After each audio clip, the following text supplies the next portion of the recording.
In this lesson, we're going to learn how to draw Lewis dot structures.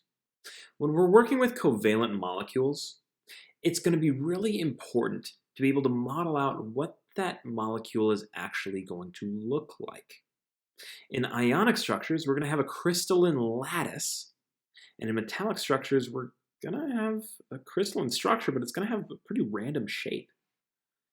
But in covalent molecules, which are going to be very common, we're going to have a very wide diversity of shape, which is going to inform a lot of molecules' functions. And so we need to be able to identify which atoms are bonded to which. And so to do that, we use this process of Lewis dot structures. And we have some rules. We have some rules written down in our workbook. The first rule is going to be taking an electron inventory. And so let's go through each one of these molecules and identify the Lewis dot structure for it. And so Ci4 is going to be our first one. And so when we take an electron inventory, I'm going to write out each of my elements and get a total number of electrons. And we're going to represent electrons just by a little dot. And so carbon has 4 valence electrons, iodine has 7, and there are 4 iodines here.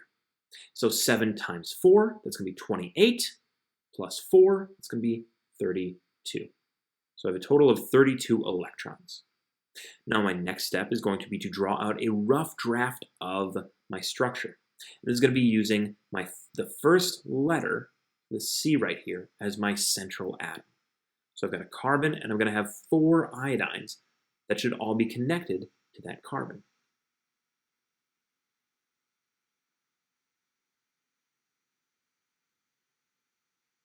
Now we draw these using these lines to represent our chemical bonds. Each line represents one pair of shared electrons. So I could go ahead and draw in the electrons being used in each bond here.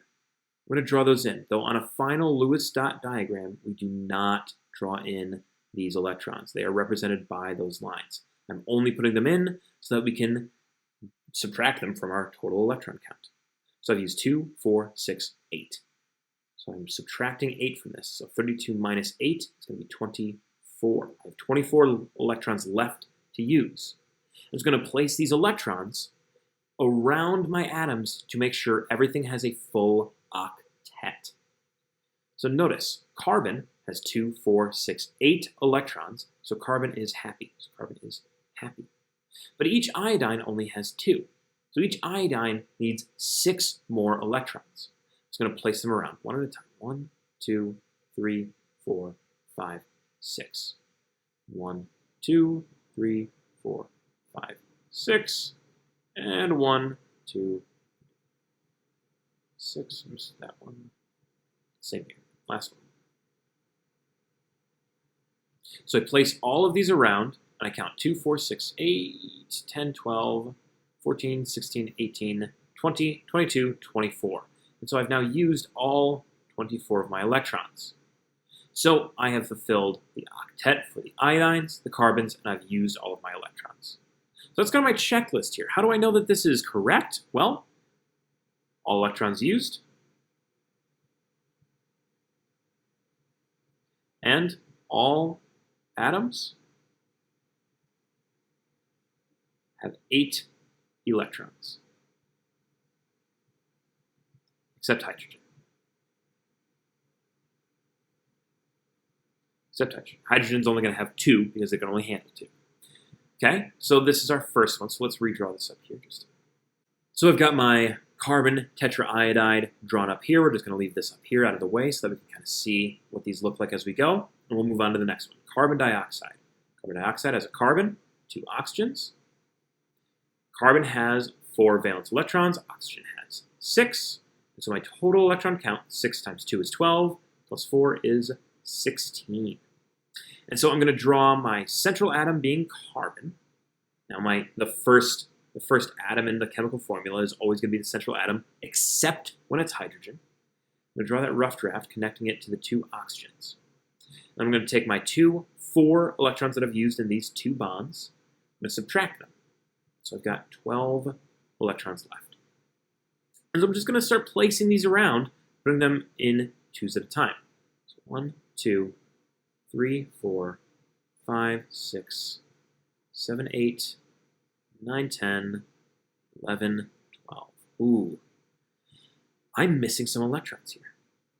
Well, what we can do when we're missing electrons, right, is we can make a double or triple bond. So we can make a double bond to make up for a lack of 2 electrons. We can make a triple bond to make up for a lack of 4 electrons. Now the temptation here might be to go, well, let's just stack on a triple bond here. Get rid of these 2 electrons. Get rid of these 2 electrons. But then if I look at this oxygen still doesn't have all 8 that it needs. This carbon has too many. So I could go, all right, well, let's just move these 2 electrons over here. Let's move them over here. But this is still not going to be an accurate Lewis diagram. And the reason for that is these elements are going to make a certain number of bonds normally. We'll see some exceptions to this when we look at formal charge.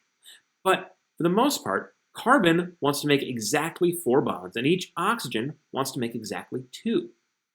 And so we can keep track of this by looking at our periodic table. If we start over at carbon, we're not going to be working with anything less than carbon. Carbon has 4 valence electrons, nitrogen has 5, oxygen 6, fluorine 7. And it's going to be the same for these whole columns right here. We're not going to worry about the noble gases because they don't react, they don't bond. So carbon has 4, and to get to 8, it needs to add 4. And so how many bonds could carbon make? Carbon can make 4 bonds. Nitrogen, phosphorus, arsenic. How many bonds could they make to get to 8? They could make 3. See how I'm getting that? I'm just taking 8 minus my number of valence electrons. Oxygen, sulfur, selenium, these could all make 2 bonds. They will make 2 bonds. Fluorine, chlorine, bromine, iodine will all make 1 single bond. Okay? So they only need to make 1 in order to get to that full octet, right? Because each bond gains them 1 electron. And so if we come back up here and we look at this CO2, well, I can see this oxygen has 3 bonds. It's not going to be happy with that. It's not going to be stable. So what I'm going to do instead is I'm going to take this bond, I'm going to move it over to this oxygen. I'm going to take this pair of electrons and move them over to this oxygen. And now everything is even. My oxygens all have 2, 4, 6, 8, 2, 4, 6, 8. And my carbon has 2, 4, 6, 8. So this is a completed Lewis structure. So let's redraw this right here. Let's look at our next one. N2 is just going to be 2 nitrogens. And each one has 5 valence electrons. And so my total number of electrons is going to be 10. And so for this, my rough draft is just going to be nitrogen bonded to nitrogen. So I've used 2 here, so I've got 8 left. So I'm going to place 1, 2, 3, 4, 5, 6, 7, 8. Well, now notice my right nitrogen is missing 4 electrons. It needs 4 more electrons. Well, I can use a triple bond to make up for a lack of 4 electrons. So when I make these double and triple bonds, I need to take an electron pair from somewhere else. So I need to take an electron pair off of this nitrogen in order to make that extra bond. Because each bond uses 2 electrons. Now this other pair right here, I can take that, and I can make my triple bond. Now each nitrogen has 2, 4, 6, 8 electrons. 2, 4, 6, 8 electrons. So we've got 3 examples of Lewis structures, one with single bonds, one with double bonds, one with triple bonds. So let's look at some more complex examples. How about CNF? CNF is going to be carbon, nitrogen, fluorine. The carbon is going to have 4 valence electrons, the nitrogen 5, the fluorine 7. 7 plus 5 plus 4, what's that going to be? It's going to be 16. And so I'm going to make my rough draft. With carbon in the middle. So carbon connected to fluorine, connected to nitrogen. And then that's 4 that have been used up. So I've got 12 left. So I'm going to start placing those around. Place them on the nitrogen. Place some on the carbon. It's 2, 4, 6, 8, 10. 11, 12. Well, clearly, fluorine is missing some.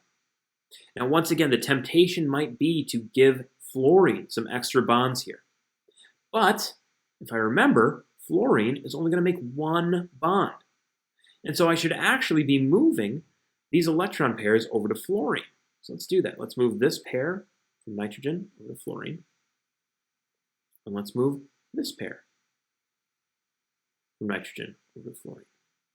So then fluorine would be happy. Fluorine's got 8, it's good.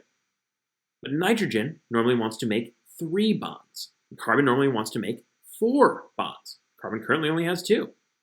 And so in order to get nitrogen and carbon to be settled, I can take 2 of these electrons from carbon, give them to nitrogen. Take 2 of these from carbon, the other 2, give them to nitrogen. And so here's my structure. Nitrogen triple bonded to carbon, single bonded to fluorine. And for our last one, we're going to have CH2O. Carbon has 4, hydrogen has 1 apiece, and oxygen has 6.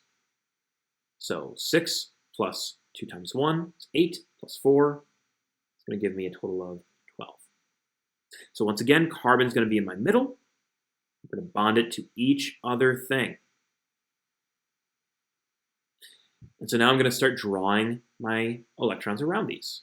And now remember, my hydrogens are good with 2. So both of these hydrogens, that bond that they made here, they're good with that. They don't need to get any other electrons.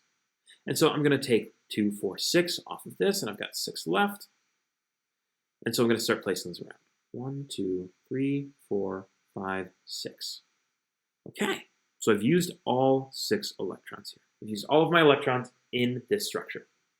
Now what? Well, carbon still needs an extra pair. And so carbon and oxygen are going to make a double bond.